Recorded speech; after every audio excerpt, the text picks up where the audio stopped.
officiellement officieux et officieusement officiel. Welcome to Gojo TV. Gojo TV.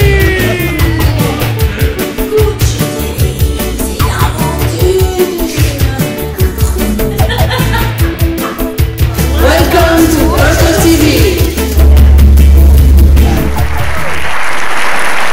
Microphone politique.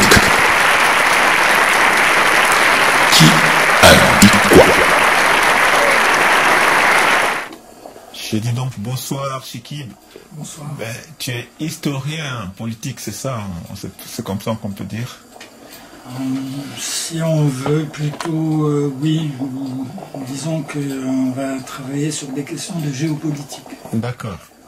Bon. Et historique en même temps. Hein. D'accord.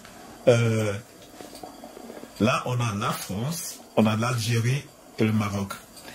Est-ce que tu peux nous parler de la guerre du sable?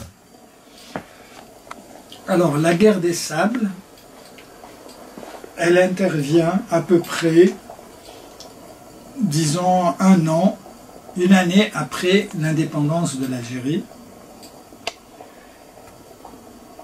et 5 ans après l'indépendance du Maroc, puisque le Maroc était un des premiers pays africains avec l'Éthiopie à être indépendant, et d'ailleurs aussi à ne pas avoir été vraiment colonisé, puisque l'Éthiopie a eu juste un petit intermède là avec les Italiens qui ont essayé, mais ils ont échoué puisqu'ils ont perdu des grandes batailles en Éthiopie du temps de Mussolini. Mais sinon, c'était un des rares pays de toute l'Afrique à avoir toujours été indépendant. Le Maroc également, c'est un royaume millénaire. L'actuelle dynastie qui est toujours au pouvoir au Maroc et existe depuis plus de 4 siècles. Donc, ce sont deux pays, l'Éthiopie et le Maroc, qui ont des particularités qui les distinguent des autres pays qui ont été colonisés. Puisque le Maroc n'a pas vraiment été colonisé, même si du point de vue des conséquences, ça revient au même, hein, et même sur certains points, c'est pire que si le Maroc avait été vraiment colonisé comme les autres pays, vu que malgré que n'était qu'un protectorat, le Maroc a changé complètement de visage puisqu'il a été amputé de plus de la moitié de son territoire. C'est-à-dire que le Maroc, avant le protectorat et avant la colonisation, était 2 fois plus grand que le Maroc d'aujourd'hui, y compris le Sahara occidental et tout le reste du Maroc, 2 à 3 fois plus même, puisque pratiquement tout le Sahara algérien était marocain, une partie du Sahara libyen, hein, c'est la région qu'on appelle la région du Fezzan, et bien sûr une partie aussi du Tibesti au Tchad, et le nord du Niger, du Mali, et toute la Mauritanie.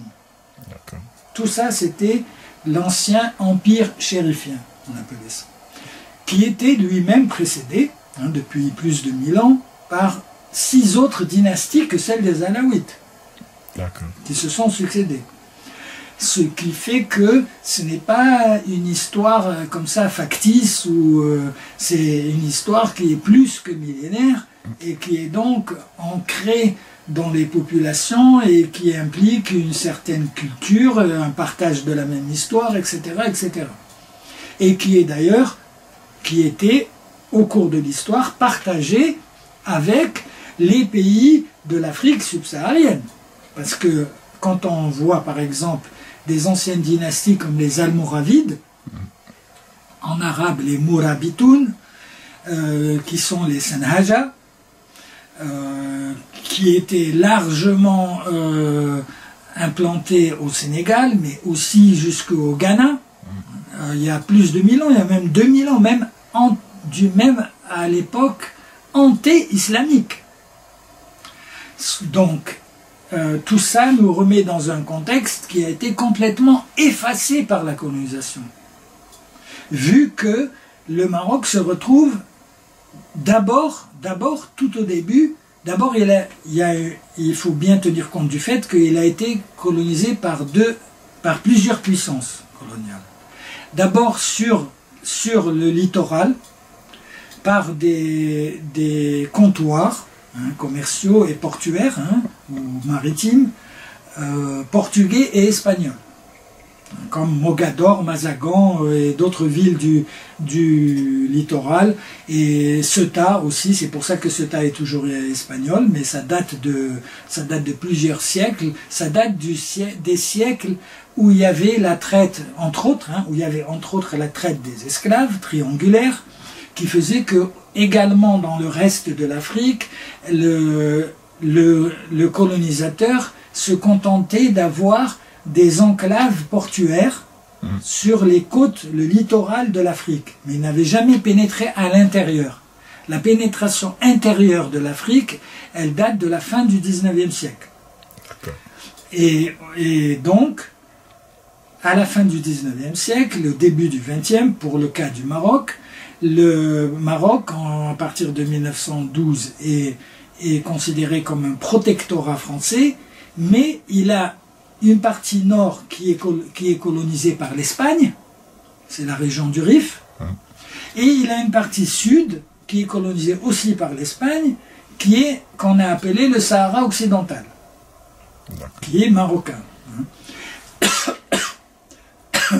En fait, après, quand il y a eu les décolonisations, l'Espagne s'est retirée du Rif, du nord du Maroc, mais elle ne s'est pas retirée du sud du Maroc, c'est-à-dire le Sahara occidental. Et la France a donné une indépendance au Maroc, à la fin de ce protectorat, sur la partie qui était française et sur le Rif qui était espagnol au nord du Maroc, mais pas sur le Sahara occidental, sur le sud du Maroc.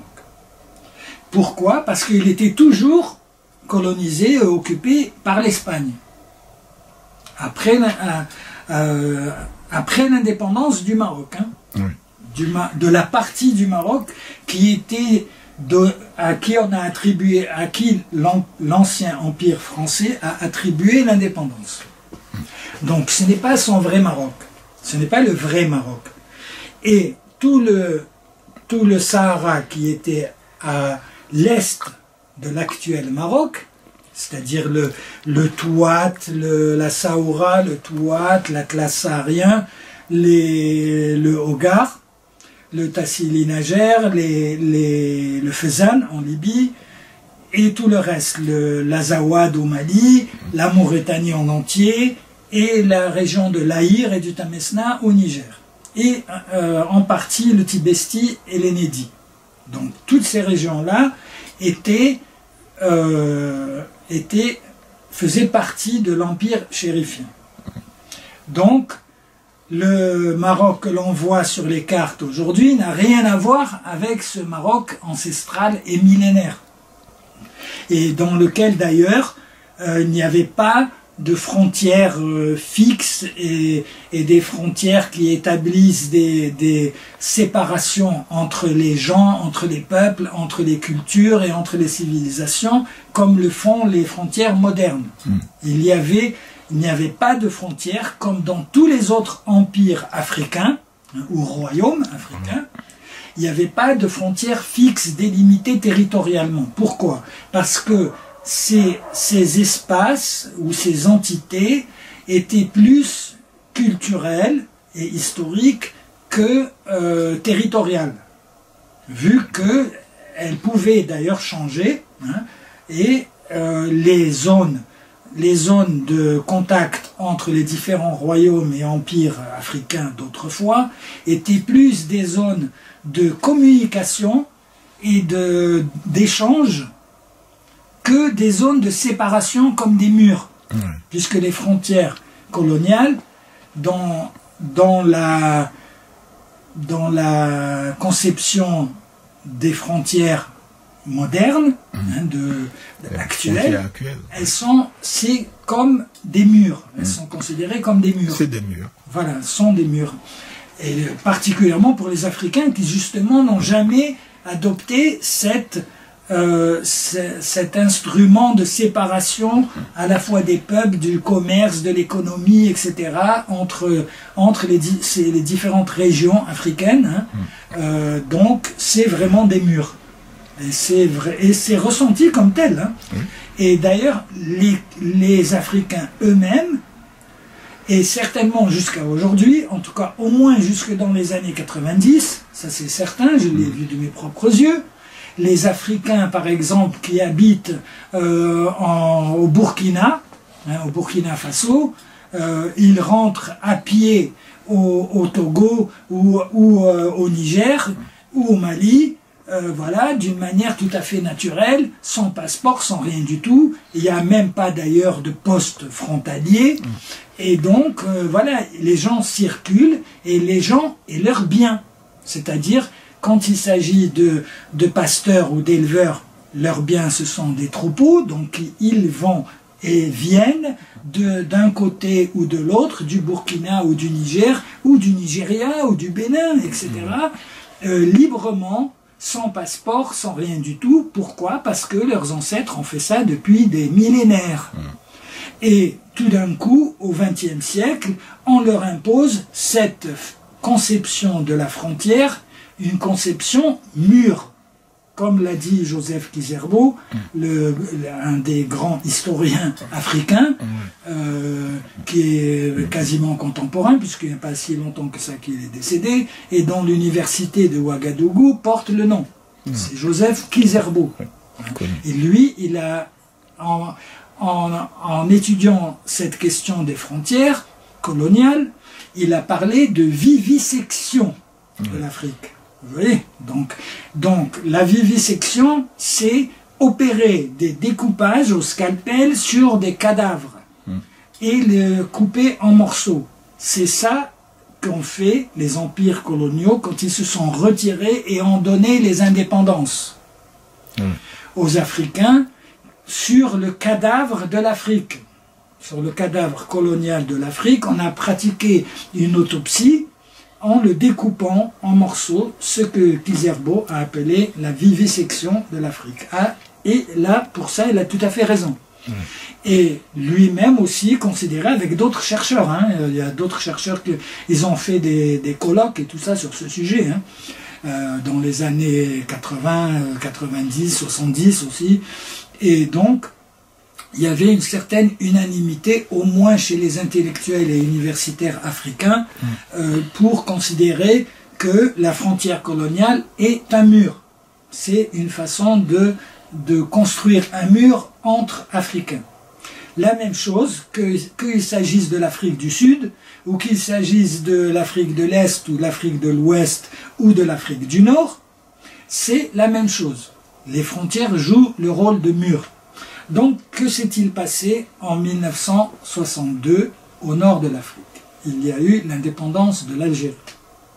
Or, la France n'a pas vraiment donné une indépendance totale à l'Algérie, contrairement à ce que les Algériens ou le régime algérien prétend, puisque dans les accords secrets d'Évian, le volet secret des accords d'Évian, en 1962, qui a été signé le 18 mars 1962 et qui a institué le cessez-le-feu, qui a conduit à l'indépendance de l'Algérie. Les territoires du Sahara étaient des territoires militaires. L'Algérie n'était l'Algérie française, et elle n'a été que française à ce moment-là, en 1962, puisqu'elle n'existait pas quand le colonisateur français est arrivé sur ces terres. C'était l'Afrique du Nord central, méditerranéenne, sur le littoral, et pas tout le littoral, sur certains points de ce littoral, comme Alger, Délice, Mostaganem, Oran à une certaine période, mais pas toujours, puisque Oran était sous domination ottomane et aussi sous domination espagnole, à plusieurs reprises, il y a eu des changements, et l'Empire ottoman qui a été présent sur le littoral méditerranéen algérien n'était n'étaient présents que sur ces points du littoral, pas à l'intérieur des terres. À l'intérieur des terres, ils se sont avancés que sur quelques points au bout de 2 siècles et demi. Sinon, c'est seulement la maîtrise de la Méditerranée qui les intéressait, dans le cadre de ce qu'on appelait la course, c'est-à-dire la guerre des pirates entre les vaisseaux barbaresques, donc ottomans, et les vaisseaux de l'Empire français, l'Empire britannique et d'autres vaisseaux, même américains, qui venaient s'aventurer dans la mer Méditerranée pour faire du commerce ou autre. Et donc la France a créé cette Algérie avec le département d'Alger, Oran et Constantine, créé en 1848 au journal officiel français. Avant ça, l'Algérie n'existait pas. Non, non. D'accord. Et jusqu'en 1959,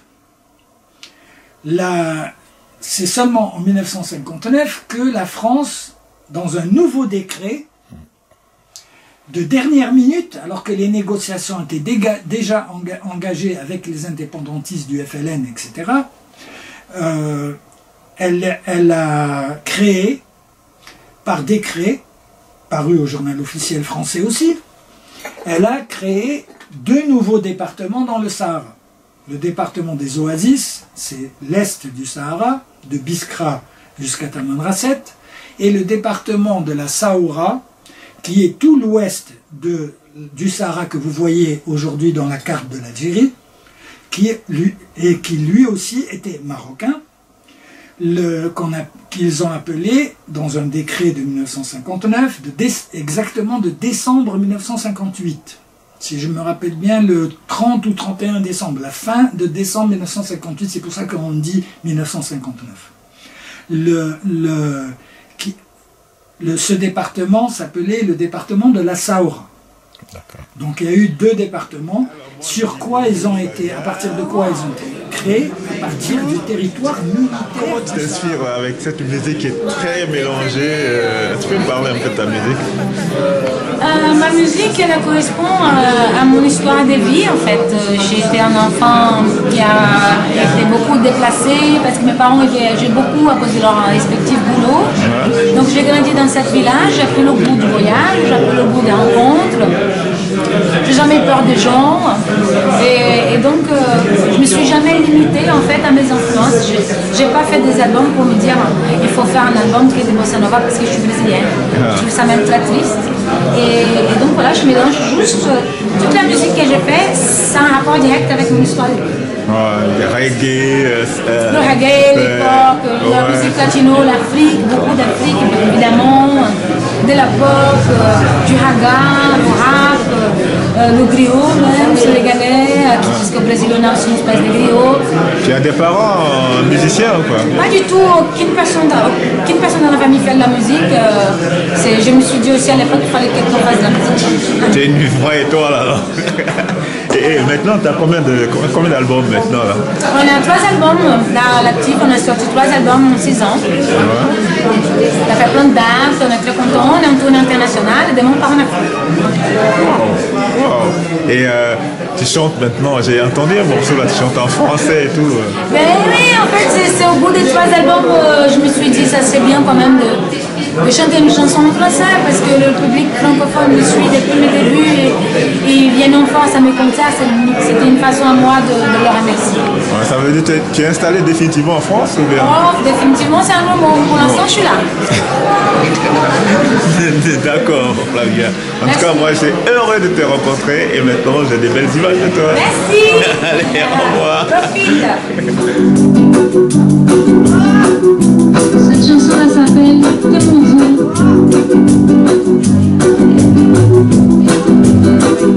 Acho que é tão bom, acho que é tão má, acho que é tão agosto, magoado, chão, départ, parce que ce que tu crois j'imagine, tout mes foutus stratagèmes, et que tu es la seule raison d'être, le son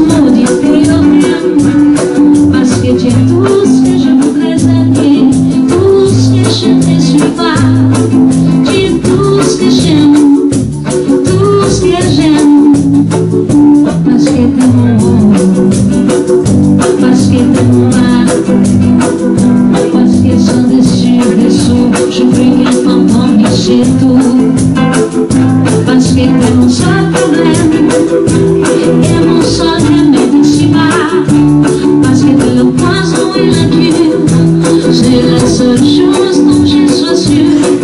Tu es tout ce que j'aime, tout ce que j'aime, tu es tout ce que j'aime, tout ce que j'aime, parce que t'es mon beau, parce que t'es mon bas, parce que t'es ma gauche, ma droite, tu es sûr qu'on ne peut plus mal, parce que tu sais tout ce que je veux, et aussi tout ce que je ne veux pas, parce que tu es tout ce que j'aime, et tout ce qui me restera, parce que tu es tout ce petit rien, qui me font mon tout et c'est pas rien, tu es tout ce que j'aime, tout ce que j'aime. Et même si l'on se chine conscient et souvent, moi je sais que l'air que je respire est plutôt content. Tu es tout ce que j'aime, tu es tout ce que j'aime, parce que t'es mon haut, parce que t'es mon bas, parce que t'es ma gauche, ma droite, mon ciel et mon départ, parce que tu sais tout ce que je veux, et aussi tout ce que je ne veux pas, parce que la seule chose qui vient, c'est la distance jusqu'à tes bras, tout ce que j'aime, tout ce que j'aime, tout ce que j'aime, tout ce que j'aime.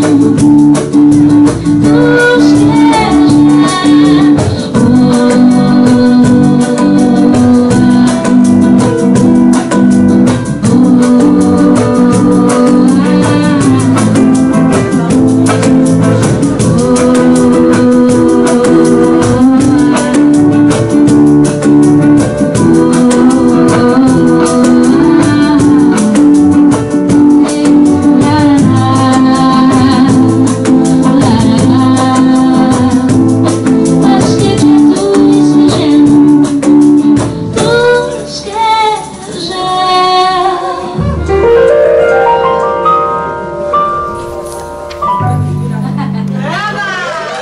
Mais voilà, donc ce que je disais, donc mon ami vidéaste, donc AG First, Ouais. maître d'œuvre d'une chaîne YouTube Gojo TV, reporter, journaliste, autonome, filmant des artistes de rue, des personnages particuliers, des politiques, des concerts, m'a demandé, donc vendredi dernier, 19 février 2021, de vous lire le dernier courrier que j'ai adressé à Monsieur le Président de la République pour obtenir justice, faire naître le civilisé humain adulte en l'extrêmement sérieux d'une mutation sociétale de renaissance du système mondial. Oups. Il me fait des entrevues et me filme depuis 2013, peut-être bien même avant, pendant mon rituel universaliste laïque de présence civile du vendredi soir, que je fais depuis 2007, dans des manifs, sur un banc public. Je lui ai donc lu d'autres textes, chanté mon Marseillaise 2006, lu Clamé du Saint-Paul Roux, chanté Jacques Brel, joué de la flûte traversière. Voilà, voilà, je me dois de le présenter, AG First, Gojo TV. Voilà. Donc. Voilà, bonjour. Ah, il est Voilà la gueule. Ah. Voilà ta gueule. C'est la truth. Le temps d'aimer. Le temps d'aimer, le temps de porter l'autre comme une félicité. Le temps pour apprendre à rien lâcher, rien oublier. Le temps de comprendre qu'on aura toujours à reconstruire, à se sécuriser et à se battre. Le temps de s'imposer ou bien de laisser pisser. Je suis une bombe à retardement, sans laisser passer, sans attache. Je suis un électron libre, sans blason, un visage, sans masque. Le temps pour se rassembler, se placer, le temps d'exister, et surtout, pas de regret.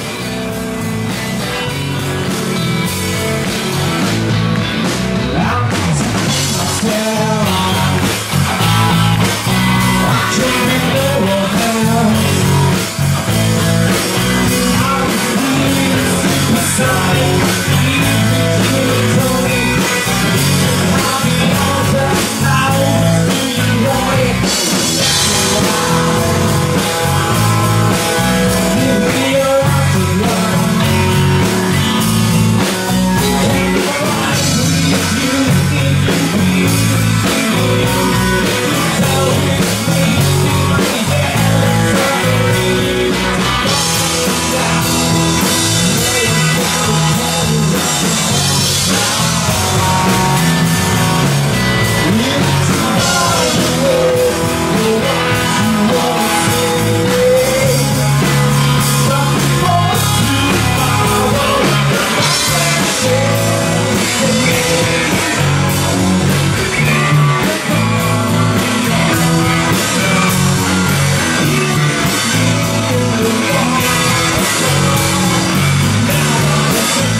Enquête parallèle.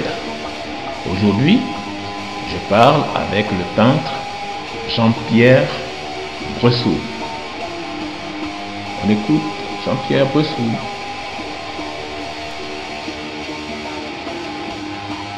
Je dis bonjour. Bonjour. Alors, comment est-ce qu'on t'appelle? Comment je m'appelle? Oui. Oui, bah c'est Jean-Pierre Bressoux. Jean-Pierre Bressoux, tu es peintre, c'est ça? Je suis peintre. Oui, mais je ne vis pas de ma peinture. Ouais, bon. Parce que je vends pas, je ne veux pas vendre. D'accord. Je peins beaucoup, j'expose le maximum. Ouais. Mais je suis incapable de vendre. Je peux pas. Pourquoi? Parce que il m'est arrivé une fois, en 2006, que je peins pour comment dire, c'est une affaire de famille, quoi. Moi, je suis dans la production. Mon père était peintre, j'étais élevé dans un atelier, et pendant très longtemps, je ne savais pas quoi faire d'autre que peindre, dessiner, etc. Donc je peins comme d'autres. Écrivent, chantent, font de la musique, jouent de la guitare, tout ça. Moi je peins, je dessine beaucoup, fusain, tout ça, pastel. Et un jour, c'est un ami qui m'a demandé d'exposer, j'ai raconté ça tout à l'heure, d'exposer, il tenait une galerie Saint-André des Arts. Oui, Saint-André des Arts, donc boulevard Saint-Michel, au métro Saint-Michel. J'ai dit d'accord pour lui rendre service. Un lundi matin, je suis allé avec 5-6 toiles. Il les a exposées dans sa galerie. Il en a mis une, notamment dans la vitrine. Et il était 9h du matin. Je suis rentré, j'ai pris le métro, il m'a appelé dans le métro. Viens vite, j'ai déjà vendu un tableau qui est dans la vitrine. Il a vendu fort cher en plus. Il m'en a donné la moitié. Mais après, moi, le drame commençait. Depuis, je fais des cauchemars. Où est passée cette toile? Avec qui elle vit? Quel sort on lui fait? Voilà, etc. etc. Donc là, j'ai compris que je ne suis pas fait pour vendre. D'accord. Donc je suis fait pour produire, j'adore exposer. Chaque fois qu'une occasion se présente, j'expose. Voilà. Et tu peins que les animaux? Non, je peins tout, moi. Des fleurs, beaucoup de paysages. Et moi, comment dire... beaucoup de portraits, beaucoup de personnages. En ce moment, je peins et je dessine dans un EHPAD. J'ai un membre de ma famille qui est obligé de mettre à l'EHPAD. Il est en train de mourir doucement. Et donc, je vais tous les jours à l'EHPAD et pour lui tenir compagnie, etc. Et je suis témoin de la misère de la vie des pauvres gens qu'on a abandonnés là-dedans. Et du coup, je dessine beaucoup. Et je compte faire une exposition ici dans un an ou deux. De ce travail-là. Donc, et dans les derniers, il y a des thèmes qui me préoccupent. C'est l'actualité. J'ai l'occasion ici, là, j'avais exposé le printemps arabe en Tunisie, le rôle des femmes dans ces printemps arabes. J'ai exposé aussi dans ces coins le mouvement des féministes. Je me souviens d'avoir exposé ici un grand portrait que j'avais fait d'une fémène qui vivait à Paris, qui était d'origine ukrainienne et qui a fini par se suicider. Et là, j'avais fait aussi une exposition sur des tableaux qui m'avaient inspiré les révoltes en Grèce au moment de la discussion de la dette grecque. Voilà. Et là, je travaille sur Gaza, un grand tableau, et sur l'Ukraine, quoi. Et ensuite, il y a un tableau que je développe en ce moment, un grand tableau, sur les migrants qui se noient dans la Manche. Donc voilà, moi j'ai besoin de témoigner aussi. Mais c'est des vrais tableaux. C'est des tableaux, ils valent par leur beauté artistique. D'accord. C'est pas du reportage, quoi. C'est pas une photo. C'est de l'art, quoi. C'est de l'art, je fais de l'art. Ça se voit, hein. Oui. Non, mais là, pour l'actualité politique, il y a une ambiguïté. Les gens peuvent s'imaginer que je fais un tableau pour témoigner, brutalement, comme un journaliste, comme un photographe, par exemple. Mais moi, c'est pas ça. Je fais de l'art, je fais un tableau qui vaut par ses couleurs, par sa composition, etc.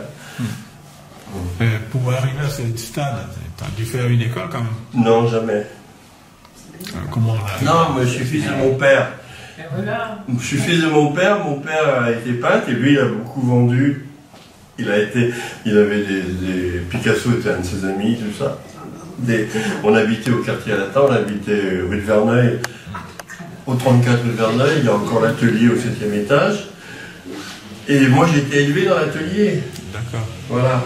Et la première chose. Tu es tombé dans la casserole, quoi. Ben, je suis tombé dans le pot de peinture. Et moi, mon plaisir de nourrisson d'enfant, c'était de voir mon père peindre. Parce que un peintre, il danse une sorte de chorégraphie. Voilà. Et moi, enfant, ça me fascinait, ça. Et ensuite, j'ai appris.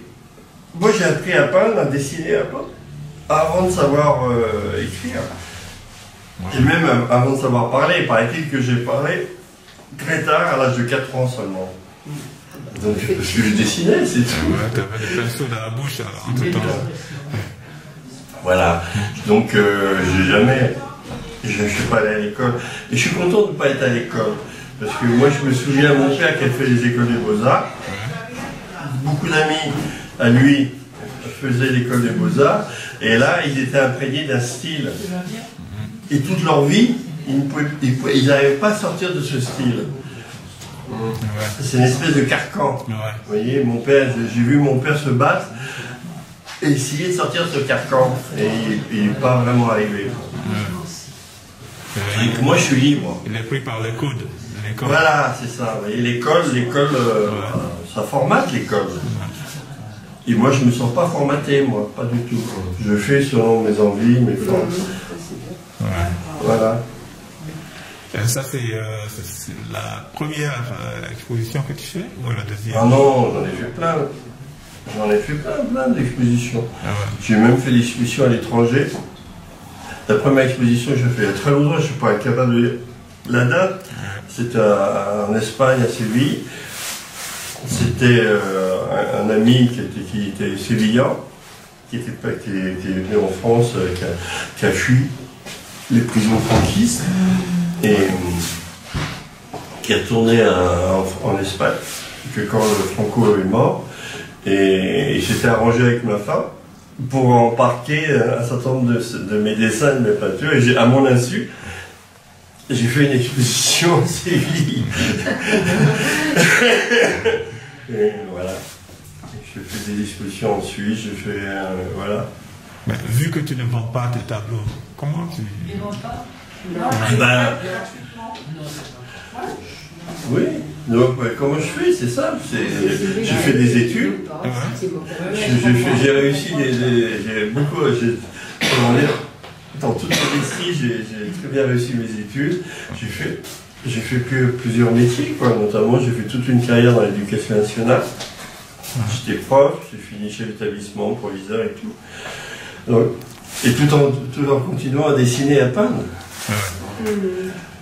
Et depuis que je suis à la retraite, ça occupe toute la place, quoi. Et je vis de ma retraite. J'ai pas envie de peindre pour les raisons, mais moi j'ai le souvenir dans ma tête de mon père qui, lui, il vivait de sa peinture. Et il a très bien vécu, faut pas que là. Il a très bien vécu. Mais il y a des hauts, des bas. Et je voyais mon père, qui était un grand créatif, et pris, comment dire, dans une contradiction, peindre pour vendre ou peindre pour l'art. Et ça, moi, j'ai réglé le problème autrement. Je gagne ma vie ailleurs, et je peins comme j'ai envie, quoi. Voilà. D'accord. Et tu ne vends pas tes peintures, c'est ça? Je ne vends pas. Je les prête. J'ai plein de tableaux chez des gens, chez des médecins notamment. Ah oui? Oui, chez des amis. À Montreuil, j'ai une amie qui a découvert mes tableaux. Ça, Montreuil, moi j'habite Montreuil. Vers le collège Jean Moulin. Ah bah oui. Voilà, donc j'ai des lieux. Où j'habite les Lilas. Il y a un foyer de 3e âge qui s'appelle les Hortensias. J'expose 4 toiles en permanence. Voilà. C'est bien. Voilà, je dis aux gens qui veulent, vous mettez un piton à un endroit, et moi, tous les 6 mois, je vous garantis, j'expose, je change. Oui, mais il y a de moins en moins d'amateurs. Ah oui. Ça, il y a 10-15 ans, j'avais plein. J'avais du mal à fournir, avec maintenant les gens. Une nouvelle génération, ils préfèrent acheter des grands écrans de télévision. La facilité. Bah, hormis ton père qui payait, est-ce que tu es un artiste que tu admires vraiment? Ah, moi c'est Gauguin. Moi, Gauguin, là, il y a une semaine, je suis retourné au musée d'Orsay, je monte vite au 5e étage, je traîne dans les salles de Gauguin, j'adore, il y a quelques années, il y avait une exposition à Bâle, des tableaux qu'on a vendus à des collectionneurs de Gauguin. J'ai pris le TGV, je suis allé... Moi, à Gauguin, je rentre par terre pour aller pour Gauguin. Voilà. Et là, depuis le mois de janvier, il y avait une exposition au musée d'art moderne d'une femme que je connaissais un peu, mais pas réellement, qui s'appelle Gabrielle Muner, qui était la femme ou la maîtresse de Kandinsky. Et alors là, je suis fou d'elle. Je suis allé 4 fois voir l'exposition. Et c'est un Gauguin en féminin. Oui, c'est l'expressionnisme.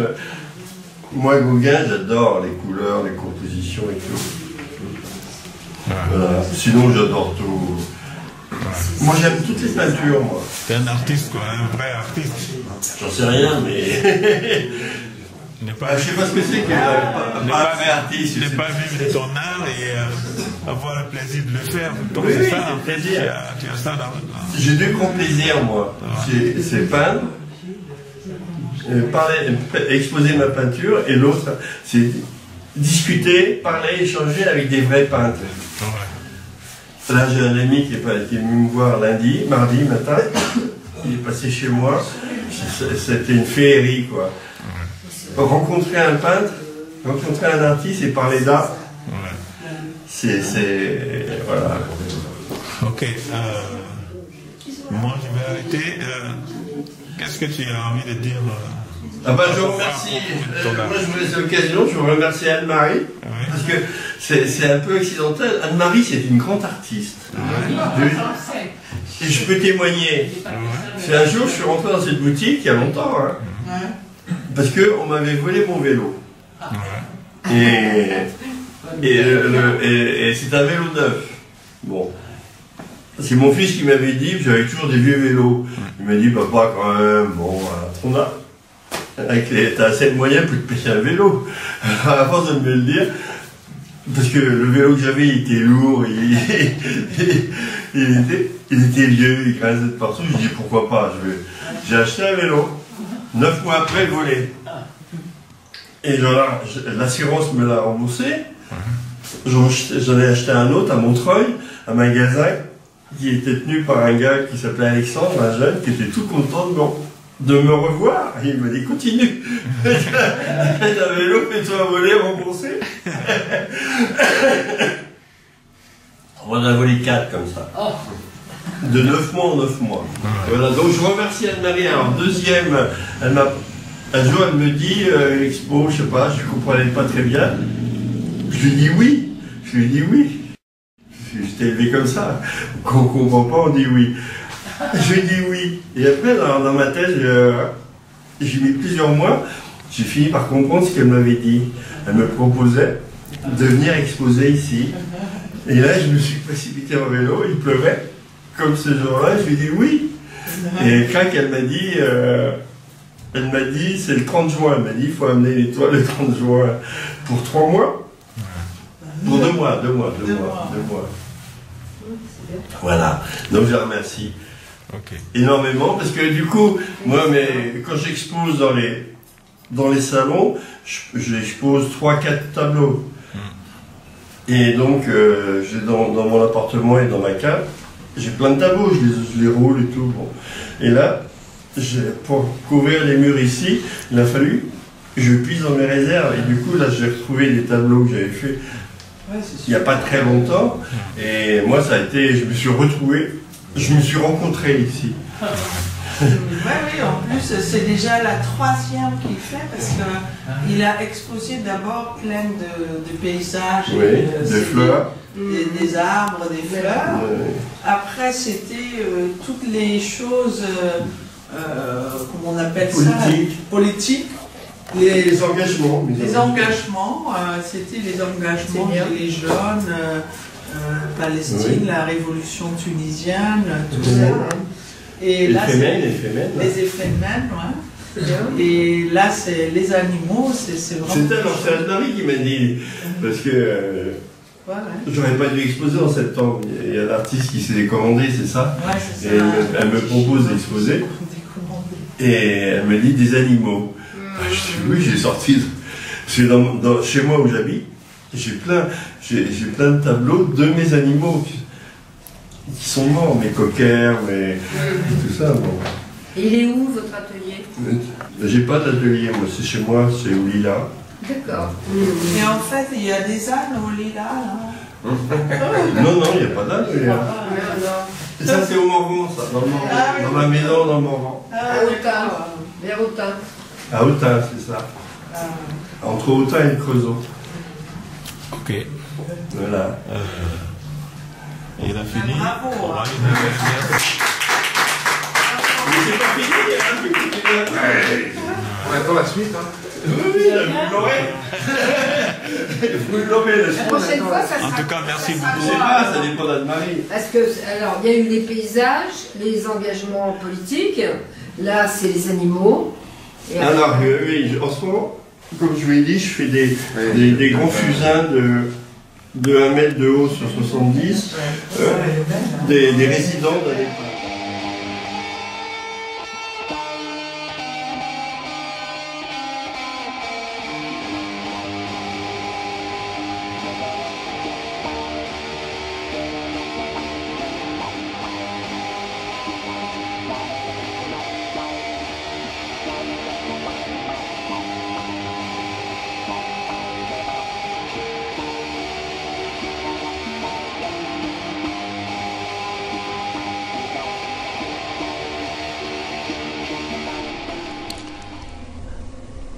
La faille.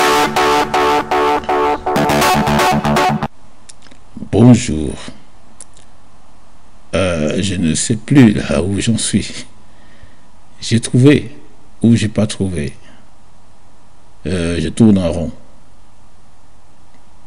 Que dois-je faire?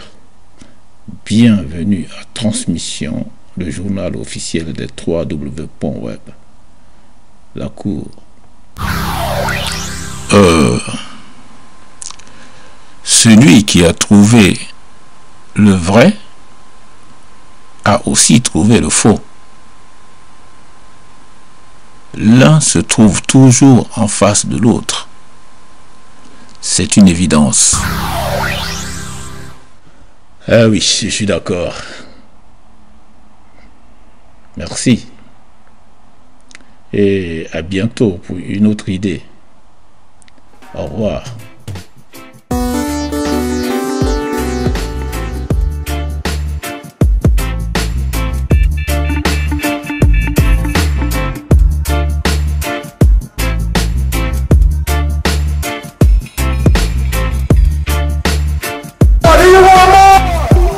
Bonjour, c'est Noala pour notre mini-festival reggae. Reggae music, pour les noirs, pour les blancs, les petits et les grands, les gentils, les méchants, tout le monde dans la danse, sinon.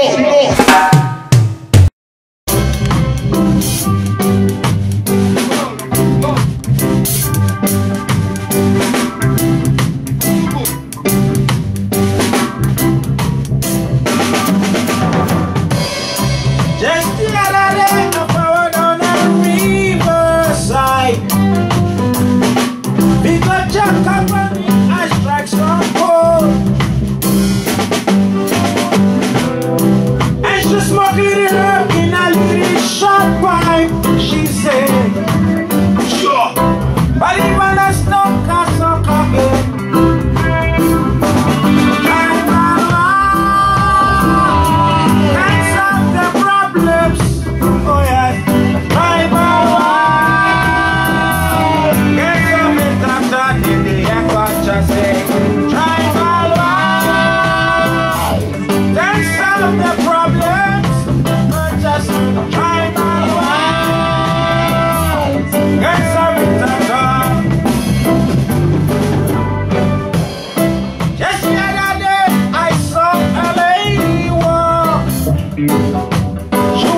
for my right. You ain't tribal war. Can't solve the problems. So just tribal war. Can't solve it that dark. Did you hear what I say? Tribal war. Can't solve the problem. Oh yes, tribal war. Can't solve it that dark.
We just to live like your brothers and sisters.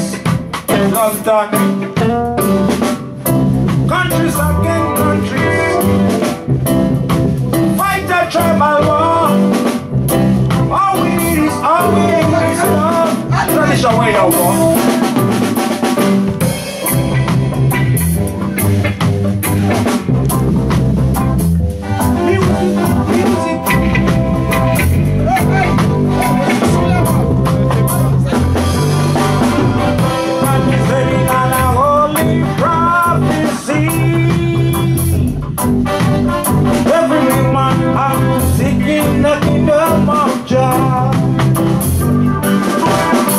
And everything shall be alright.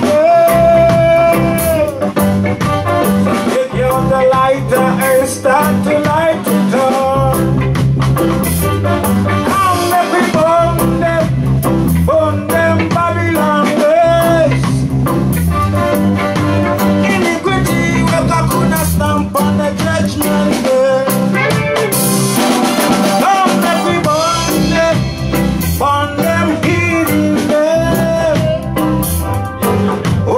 Righteousness could stand for the judgment day.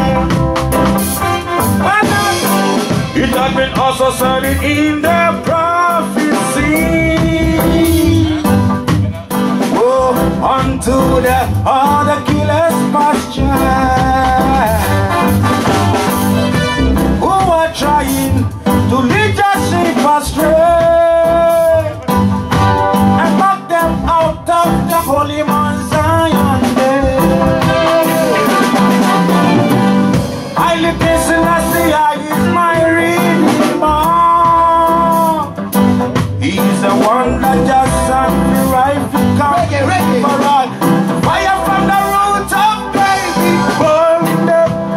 Burn them Babylon day. The righteousness to stand for the judgment day. He said, so tribal war can solve the problems. Oh yes, tribal war can solve it. That's all. Did you hear what I said? Tribal war can solve the problems. Oh yeah, tribal war can solve it. That's all. Rastafari,